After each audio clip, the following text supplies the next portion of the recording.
Hello everyone, welcome to Math 1720D Calculus 2. This is where the real course materials for Calculus 2 begin. The previous two lesson videos were about review on latter part of Calculus 1, elementary integration, and integration by substitution. I believe a lot of students just skipped those two videos and came directly to this one, and that's okay. Even this one will begin with a review. And here we go. This is the way I explained the definite integral in Calculus 1 level. I usually do not talk about Riemann sums in Calc 1. I usually do that in Calc 2. The big reason is for mathematical maturity issue. This is the approach I took. Let's suppose we have a graph of a function as follows, and then let's do a little bit of color coding. Blue for the region where the y-coordinate, the function value is positive, and red for the region where y-coordinate, the function value is negative. What we are going to do is the following. Put negative sign to the red area and positive sign to the blue area and add them together. What do we get? We have a signed area given by blue area minus red area. And the signed area is called the definite integral. This is not a formal definition, it's far from it, but it's an effective way to understand the definite integral concept using graphical understanding. Please allow me to remind you that graphical meaning, graphical way of explaining the derivative concept. It was the slope of the tangent line, wasn't it? Likewise, the definite integral can be explained through graphical means. It is a signed area. There was another aspect of the derivative I hope everybody remembers. The derivative of a function was a instantaneous rate of change for each given x, and that x changes around, then we have a derivative function. Likewise, the definite integral has empirical meaning as well, and that is an accumulation. For example, let's suppose this graph represents a daily profit of your business venture. Obviously, you have been operating with a loss for quite a bit of time, about 1.5, a little bit less than that, so about 1/3 of a year you were operating at a loss, and after that your business really took off. And the signed area here represents the accumulation, that is total amount of money you have made through this business from year 0 to year 3.5. Obviously, in this particular case, blue region is bigger than the red region, so the total signed area or total accumulation is positive in this case. Good for your business. Of course, there can be other situations too.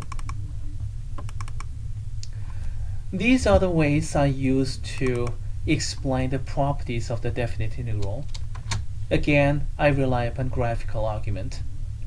So, what if I start and end at the same point? In that case, instead of an interval, we are going to get just x equals a line segment. So instead of a shaded region or colored region, I'm going to get a line segment. And what's that area? Of course, that's 0. This is a graphical way to explain the second property. The brown region represents the first integral from a to b. Brown, okay. And then the purple region stands for the second integral from b to c. Add them all together, I'm going to get total signed area from a all the way up to c. It's easy to understand graphically. If we put both of them together, then we're going to get the third property here. All we have to do is put put a and c equal, and in the case we're going to have something like this. Let's see, integral from a to b, and then instead of b to c I have b to a again, and then flip this integral back into the other side, and then we're going to get integral from a to all the way up to a, so right hand side is 0. Or you can do it backward. You can regard this one as the integral from b to b. It doesn't matter. B to a and then a to b. So b to b. It doesn't matter which way.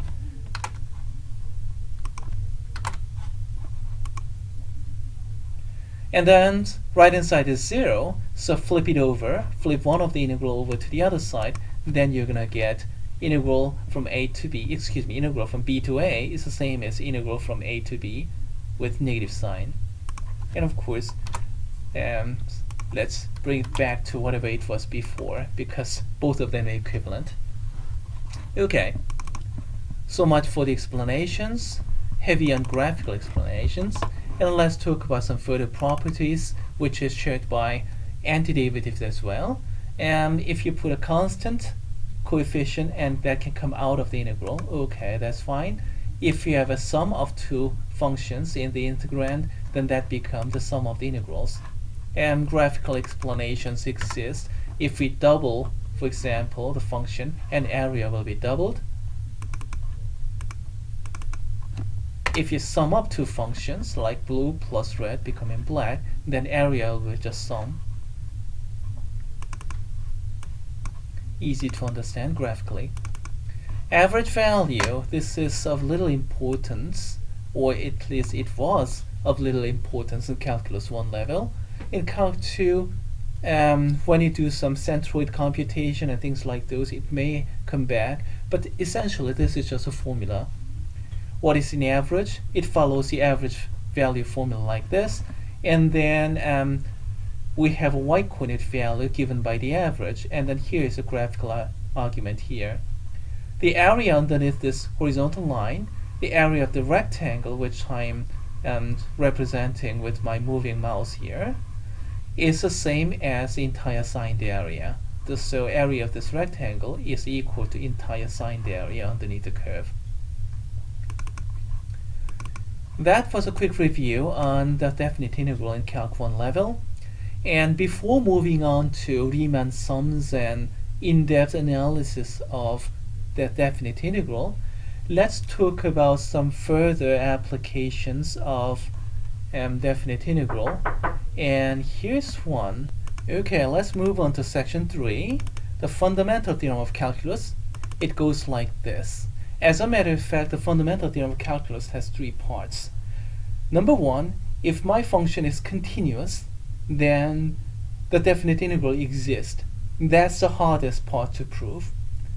Number 2, if my function is continuous, then that antiderivative function exists, capital F function in this case. That's also difficult to prove. And finally, net change theorem. The definite integral can be calculated by capital F of b minus capital F of a. And the third one is actually relatively easy to prove. But in any case, we're not going to prove any of those 3. We're going to just use these. This is the standard mechanism to calculate the definite integral. Instead of going through all the signed area business, we just rely upon this theorem. We just calculate the antiderivative, put in the top and put in the bottom, subtract one from the other, and that's it. Here are some further applications of the fundamental theorem of calculus. Because the definite integral is basically an antiderivative, if I define a function using the definite integral, that's going to be basically an antiderivative function. So if you take the derivative of integral, that simply means the derivative of an antiderivative, so we have the same function back. The only thing you have to be a little bit concerned about is how to deal with the character. And the character, the variable inside the integral is just dummy variable. If you change it into u or s or some other character, it makes absolutely no difference because of the fundamental theorem. Just plug in the top, bottom, and subtract. So whatever character you had inside just disappear. So what it matters in this case is the top character, x.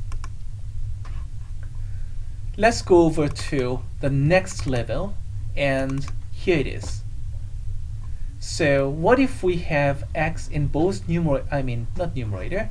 lower end and upper end, the starting interval and starting point and ending point of this definite integral, and also those are not just x's but functions. a of x to b of x. Maybe I'm obstructing the view with my mouse. Okay, in this case we have this formula. It's worthy formula to remember, and please memorize this actually. But here's a derivation. If we put everything to fundamental theorem of calculus, here we go.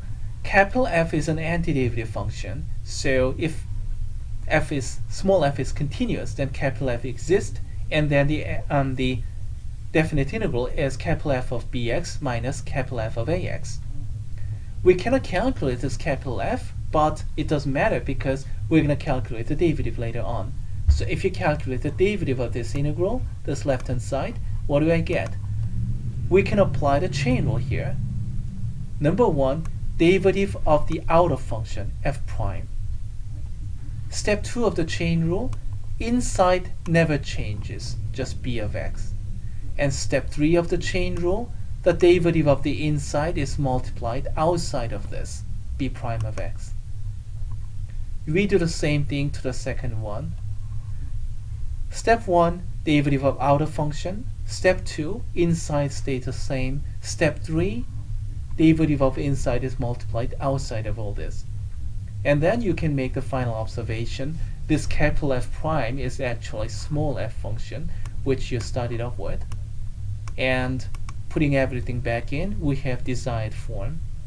So you do not have to calculate the antiderivative to calculate the derivative of an integral. All you have to do is to combine the fundamental theorem of calculus and the chain rule. By the way, I used to tell my students in Calc 1 that the number one topic for Calculus 1 is the chain rule, and number 2 is the fundamental theorem of calculus, and number 3 is the product rule. So go figure. Number 4, maybe L'Hopital's rule, maybe quotient rule, I don't know. But this one actually combines number 1 and number 2. It's that important.